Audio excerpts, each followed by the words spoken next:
If the fall were to be remote and or on campus, do you see that impacting the overall enrollment at all in a It positive could. way?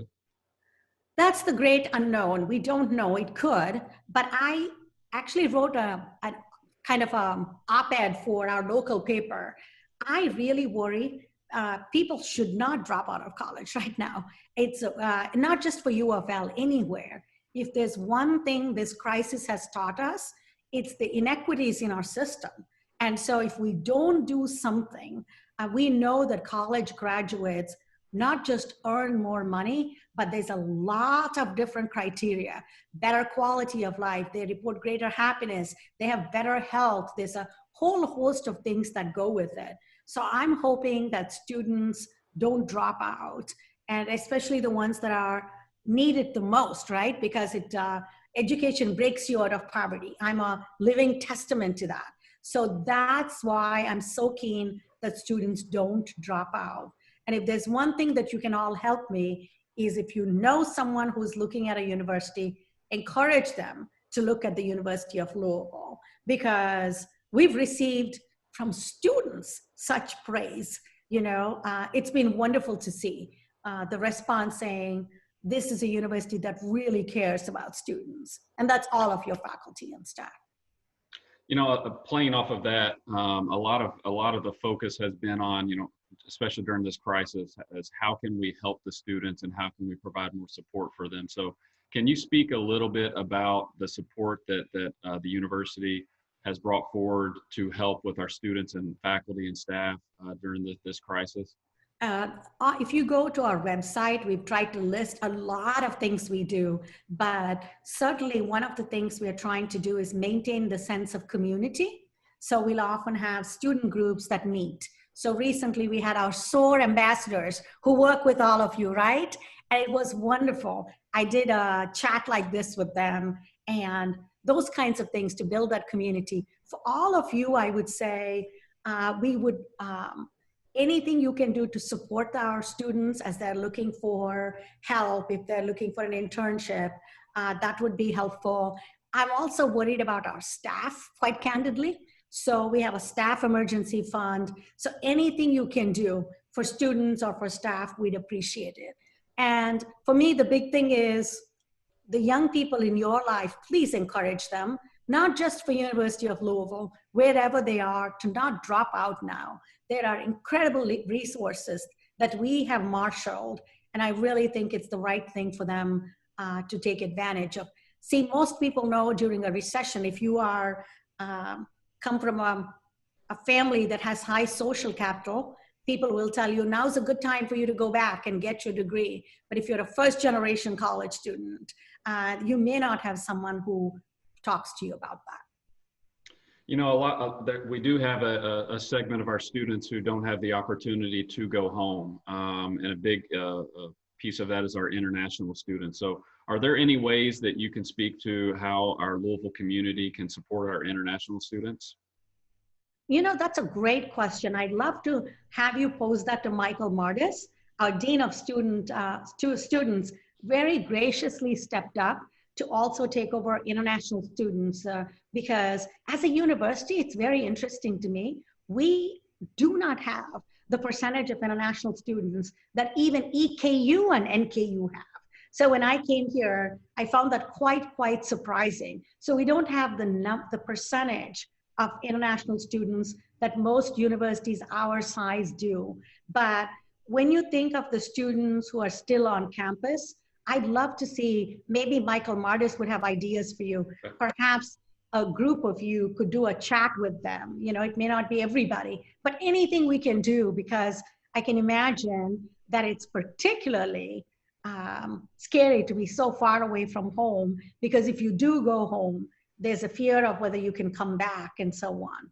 But please remember, we have a lot of students staying with us who really are kids from Kentucky. And remember I told you that for many of them, being here might be a better option for a number of reasons than being able to go back home. Well, the good news is we have Dean Martis as our special guest next week. So hopefully each of you all can join us to hear a little bit more about that when he speaks to us through this new series. And then also really, Josh, please give him the question ahead of time, because I know he's closest to it, because he can then come in with some specifics that you could help. That'd be great. Perfect. So here's a fun question. So what are you doing during this time to relax? Oh my gosh. It's, I honestly feel it's been like lulls. I'll tell you truthfully, the past week has been so busy. It feels like I'm working 3 times as much as usual.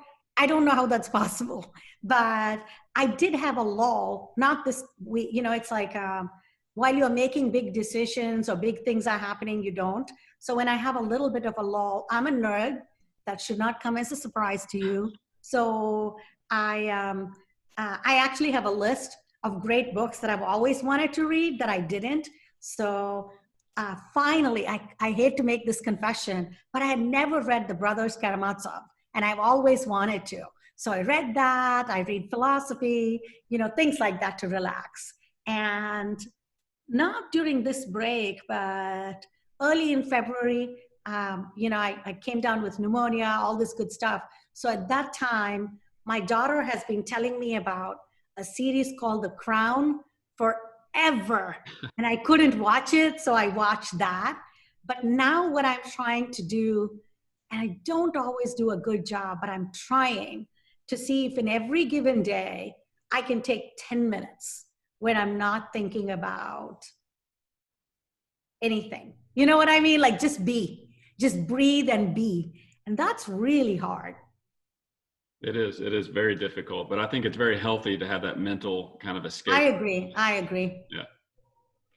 Well, as you know, this group is made up of our key. By the way, The Crown is not it's not endorsement or go see it or anything like that. It's just the last thing that I watched. I don't know how long it's been out, but I know she's been telling me for a couple of years. So I was able to watch a whole season of it. So I'm kind of bragging that I got to watch a whole season of something.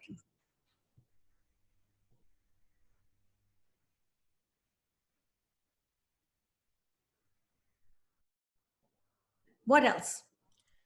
I'm afraid we might be losing Josh. So any questions from any one of you? I love this. How will you support the alumni councils during this time? I really need your help on this. Let's stay connected, because this will pass in life, right? This too shall pass. We don't know how long, where it is, but we need to stay connected as Cardinals. That is going to be the most important thing. One of the things I have done for inspiration and for ideas is I reach out to people. Recently, I was on a call like this, and one of the speakers was the president of Tulane right after Hurricane Katrina. And he talked about, you know, think of a crisis and how you come back stronger after that. And he talked about how long it'll take. And one of the most important thing is alumni, how important alumni will be in staying connected with the university, saying, what can we do to help? Even if it's a simple thing. Josh, I'd love to see maybe, we're planning a virtual graduation of sorts. We'll actually have commencement for this year's spring graduates again in December.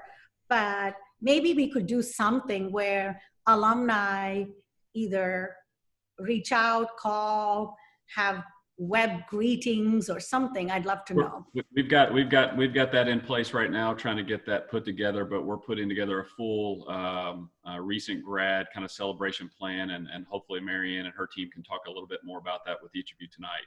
And then I'm assuming that Marianne, please stay connected with Michael Wade Smith and that whole team as we're thinking of ideas, because you might give us good ideas on what we can do for these students. Absolutely, of course. All right, so Neeli, we want to be respectful of your time. Yeah. We've got one more fun little question for you to end with, and this is for you to finish this sentence. Okay. Okay. I knew I had cabin fever when. I knew I had cabin fever when I saw all of my students and on many of these and realized I just couldn't get up and give them a hug. That's awesome.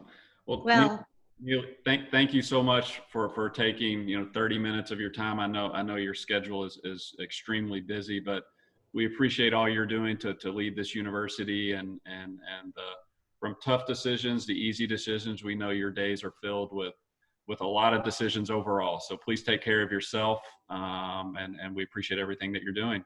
and thank you for doing this, Josh. My sincere thank you to you, because we need to really be staying connected, and I appreciate you all. And this is truly such a joy and honor to be part of the Cardinal family. So go Cards. Thank you. Go Cards. Hey, Marianne, you need to take a picture of everybody with their L's up. Absolutely. Yeah, Okay. everybody put your L's up real quick and I'll take a photo. And you're all, as long as everybody's okay. If you're not okay, turn off your video. Let me get a quick photo. All right. Okay, here's the weird thing is I'm in this. So that'll be all right. All right, ready? 1, 2, 3. Got it. Thank you so much, bye. Neeli. Everybody's unmuted if you want to say thank you to Neeli.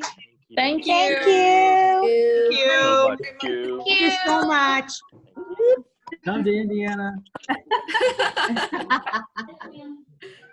Thank you, President Bendapudi.